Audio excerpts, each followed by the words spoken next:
पवन सिंह और उपेंद्र कुशवाहा जी एक मंच पर प्रचार में दिखेंगे क्या विधानसभा चुनाव में? तो ये एनडीए में जो रहेगा सबके साथ हम दिखेंगे, इसमें क्या है। नमस्कार, बिहार तक देख रहे हैं आप और आपके साथ मैं हूं आशीष अभिनव। ये उपेंद्र कुशवाहा का पहला बयान है पवन सिंह से मुलाकात के बाद। दोनों नेताओं के बीच मुलाकात हुई और क्या बात हुई, इस पर उपेंद्र कुशवाहा ने बड़ा बयान दिया। अपने दर्शकों को हम बता दें कि लोकसभा चुनाव के दौरान पवन सिंह और उपेंद्र कुशवाहा एक दूसरे के खिलाफ चुनाव लड़े थे।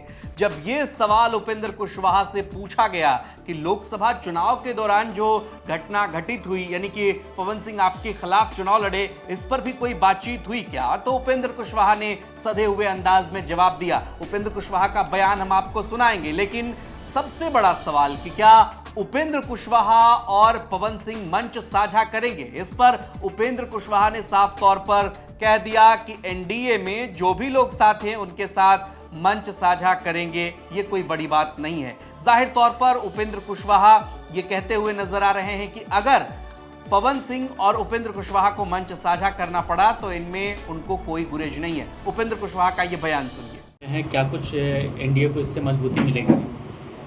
स्वाभाविक रूप से एनडीए की मजबूती तो मिलेगी, इसमें कहाँ कोई हो रहा है। पवन सिंह आपसे कल मिलने आए थे, तो लोकसभा चुनाव को लेकर के कुछ चर्चा हुई थी क्या? क्या चर्चा हुई हम आपको क्यों बता दें भाई। ऐसा थोड़े है कि जो आदमी व्यक्तिगत रूप से बातचीत जो भी करता है तो बाहर में बताता है, इसकी जरूरत नहीं होती है।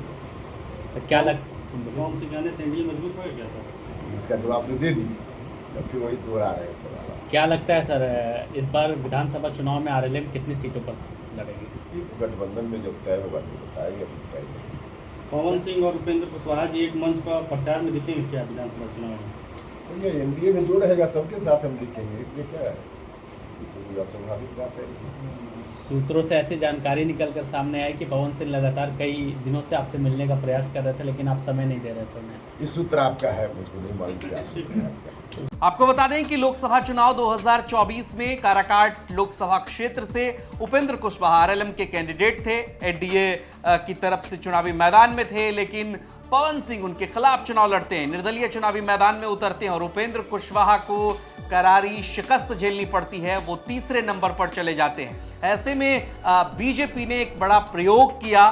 शाहबाद, चूंकि भारतीय जनता पार्टी को यहां बड़ा झटका लगा, एनडीए को बड़ा झटका लगा, लिहाजा कुशवाहा वोट बैंक और राजपूत वोट बैंक के लिए भारतीय जनता पार्टी जो है इन दोनों नेताओं को एक प्लेटफॉर्म पर लाने में सफल रही है, एक जगह एक साथ करने में सफल रही है। राजनीतिक विश्लेषक भी मानते हैं कि दोनों के आने से राजपूत वोट बैंक और कुशवाहा वोट बैंक जो शाहबाद के क्षेत्र में बिखरा हुआ नजर आया था, एनडीए के पक्ष में नहीं नजर आया था, अब वो एनडीए के पक्ष में जरूर दिख सकता है। लेकिन उपेंद्र कुशवाहा क्या पवन सिंह के साथ सहज हो पाएंगे?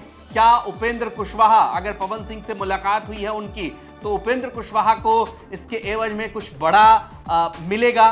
क्या भारतीय जनता पार्टी ने यह भी सेट कर लिया है? तमाम ऐसे सवाल हैं जो अभी अब इनके जवाब जो है वो तलाशे जाएंगे। बहरहाल कुशवाहा का जो बयान आया है, इस पर आपकी क्या कुछ प्रतिक्रिया है, कमेंट बॉक्स में मेरा है अपनी जरूर दीजिए और बिहार की तमाम खबरों के लिए आप देखते रहिए बिहार तक। नमस्कार।